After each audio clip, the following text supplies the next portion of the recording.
దేశాన్ని కాపాడుకోవడం దేవుని చిత్తం. నీ కుటుంబాన్ని నువ్వు కాపాడుకోవడం దేవుని చిత్తం. నీ కుటుంబాన్ని నువ్వు పోషించటం దేవుని చిత్తం. నీ బిడ్డలను వాక్యానుసారంగా పెంచటం దేవుని చిత్తం. నీ కుటుంబం చుట్టూ కంచె వేసుకోవడం, ప్రార్థన కంచె వేయటం దేవుని చిత్తం. నీ కుటుంబ క్షేమం కోసం అవసరమైతే కన్నీటితో ప్రార్థన చేయటం దేవుని చిత్తం. రక్షణ లేని భర్త కోసం, భార్య కోసం, బిడ్డల కోసం విరిగి నలిగిన మనసుతో ప్రభువు సన్నిధిలో గోజాడడం, రోధించటం దేవుని చిత్తం. మరి దేవుని చిత్తం ఏమిటో తెలిసి ఉండి కూడా, నీ బాధ్యత ఏమిటో ఎరిగి ఉండి కూడా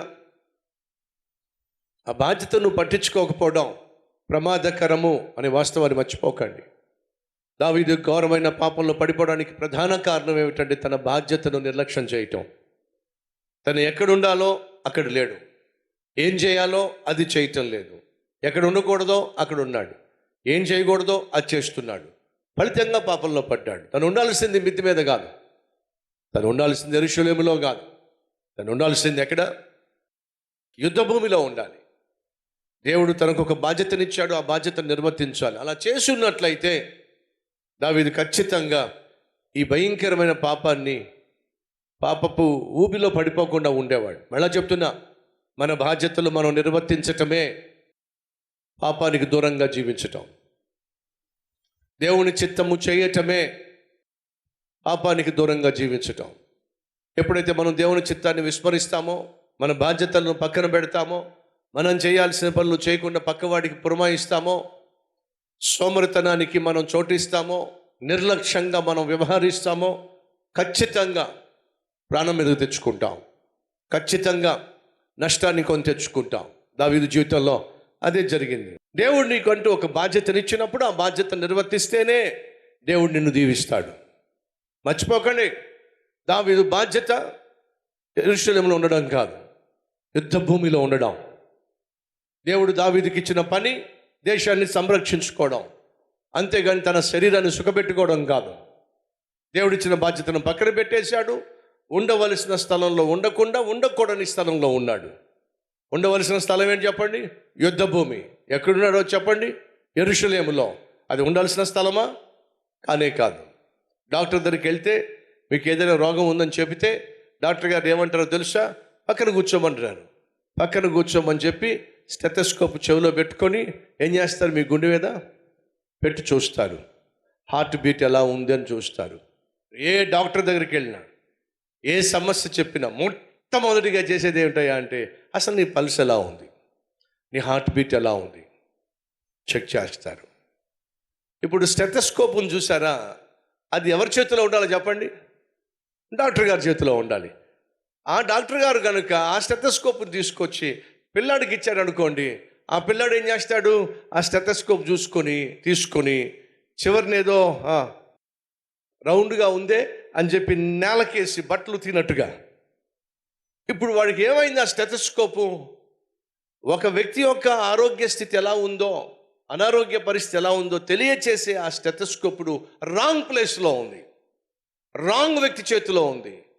ప్రాణాలు కాపాడే స్టెథోస్కోప్ కాస్త ఇప్పుడు పిల్లాడి చేతిలో పడేసరికి ఆ పిల్లాడు దాన్ని ఏం చేస్తున్నాడు? ఒక ఆట వస్తువుగా మార్చేశాడో. సహోదరులో, నువ్వు నేను దేవుని చేతిలో ఉన్నట్లయితే ఉపయోగపడతాం, ఆశీర్వాదంగా ఉంటాం. సైతాన్ చేతిలో పడినట్లయితే ఆట వస్తువుగా మారిపోతాం. ఈరోజు మనలో అనేక మంది సైతాను చేతిలో ఒక ఆట వస్తువులా తయారయ్యారు. నీ విలువను వాడు తగ్గించేశాడు, నీ ఆత్మీయతను కాల రాసేశాడు, నువ్వేమిటో మర్చిపోయేలాగా చేశాడు. నీ స్థితి ఏమిటో, నీకోసం దేవుడు ఏం చేశాడో, ఎలా ప్రాణం పెట్టాడో, ఎలా సిలువ మోసాడో, ఎలా రక్తము చిందించాడో, నువ్వు ఎంత విలువైన వాడివో ఇవేవి కూడా జ్ఞాపకం చేసుకోకుండా సైతాన్ నిన్ను ఏం చేశాడో తెలుసా? అల్పకాల పాప భోగాలకు బానిసం చేసి పడేశాడు. ఫలితము దేవునికి దూరం అయిపోయావు, పరిశుద్ధతకు దూరం అయిపోయావు, ఆత్మీయతకు దూరం అయిపోయావు, సైతాను చేతిలో కీలుబొమ్మలా తయారయ్యావు. కారణము, బాధ్యతను మర్చిపోయావు. ఉండవలసిన స్థలంలో నువ్వు లేకుండా ఉండకూడని స్థలంలో నువ్వు ఉంటున్నావు. ఎక్కడ నిలబడాలో అక్కడ నిలబడకుండా, ఎక్కడ నిలబడకూడదో అక్కడ నిలబడుతున్నావు. ఎవరితో ఉండాలో వారితో ఉండకుండా, ఎవరితో ఉండకూడదో వారితో ఉంటున్నావు. ఎక్కడికి వెళ్ళకూడదో, ఎక్కడికి వెళ్ళాలో అక్కడికి వెళ్ళకుండా ఎక్కడికి వెళ్ళకూడదో అక్కడికి వెళుతున్నావు. నీకు తెలుసో నీ ఆత్మీయ స్థితి ఎలా ఉందో. ఉజ్జీవంగా ఉన్నా, దేవునికి బహు దగ్గరగా జీవిస్తున్నా, దేవుని చిత్తాన్ని చేస్తున్నా, దేవునికి సంతోషాన్ని అందిస్తున్నా, అయితే దేవునికి స్తోత్రం. అది ఒకవేళ నీ సాక్ష్యం కాకుండా రోజు రోజుకు నేను దేవునికి దూరం అయిపోతున్నా, రోజు రోజుకు ఆత్మీయంగా దిగజారిపోతున్నా, రోజు రోజుకు అపవిత్రతకు చేరువైపోతున్నా, లోకంలో ఉన్న పాపంలో, నేత్రాశల్లో, శరీర ఆశల్లో, జీవపు డమ్మంలో మునిగిపోతున్నా. వాస్తవంగా దేవునికి నేను దూరం అయిపోయా. దేవుడు నాతోనే మాట్లాడాడు ఈరోజు.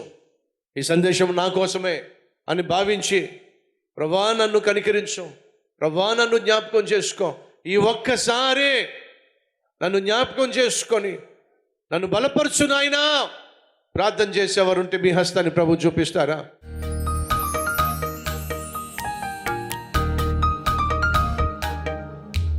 మహాపరిశుద్ధుడు అయిన ప్రేమ కలిగిన తండ్రి, ఈ ఒక్కసారి నన్ను జ్ఞాపకం చేసుకోయా, మమ్మలను జ్ఞాపకం చేసుకోయా. నువ్వు ఆశించినట్టుగా నీ చిత్త ప్రకారం మేము జీవించలేకపోయామయ్యా. మమ్మల్ని ప్రాణంగా ప్రేమించావు, ఈ ప్రాణాన్ని మా కోసం ధారపోసావు. ఎక్కడో పెంట కుప్ప పైన పడి ఉన్న మమ్మలను లేవనెత్తావు. ఈరోజు మేము ఏ స్థితిలో ఉన్నామో అది నువ్వు మాకు అనుగ్రహించిన భిక్ష. నిన్ను ఆధారం చేసుకొని ఈరోజు ఈ స్థితికి వచ్చాం. నిన్నే కాదనుకుంటే, నువ్వే మాకు దూరం అయితే ఏమైతే కలిగి ఉన్నామో అవన్నీ కోల్పోవడానికి ఒక క్షణం చాలు. ఒక్కసారి నన్ను జ్ఞాపకం చేసుకోయా, ఒక్కసారి మమ్మల్ని జ్ఞాపకం చేసుకోయా, ఒకసారి మా కుటుంబాన్ని జ్ఞాపకం చేసుకోయా. ప్రార్థనా జీవితాన్ని, పరిశుద్ధ లేఖనాన్ని నిర్లక్ష్యం చేశాం, బాధ్యతలను మరిచి జీవించాం. కనీసం ఈ రోజు నుంచి అయినా నువ్వు మాకు ఏ బాధ్యతనిచ్చావో, తల్లిగా కావచ్చు, తండ్రిగా కావచ్చు, భార్యగా కావచ్చు, భర్తగా కావచ్చు, కొడుకుగా కావచ్చు, కూతురుగా కావచ్చు, చదువులో కావచ్చు, ఉద్యోగంలో కావచ్చు, సేవలో కావచ్చు, కుటుంబ వ్యవస్థను నాయన కాపాడుకునేటటువంటి బాధ్యత కావచ్చు.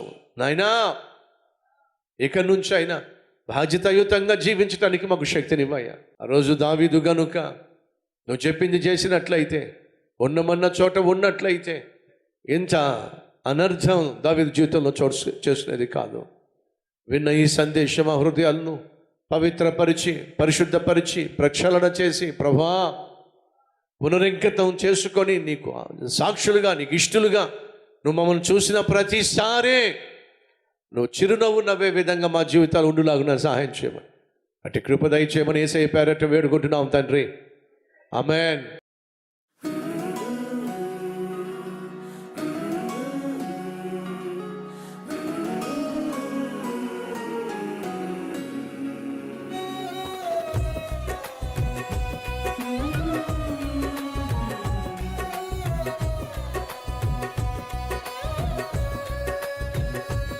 ఈ క్లుప్త డైలీ డివోషన్ మీకు ఆశీర్వాదకరంగా ఉంటే 10 మందికి షేర్ చేయండి, లైక్ చేయండి, అలాగే ఖచ్చితంగా కామెంట్ పెట్టండి.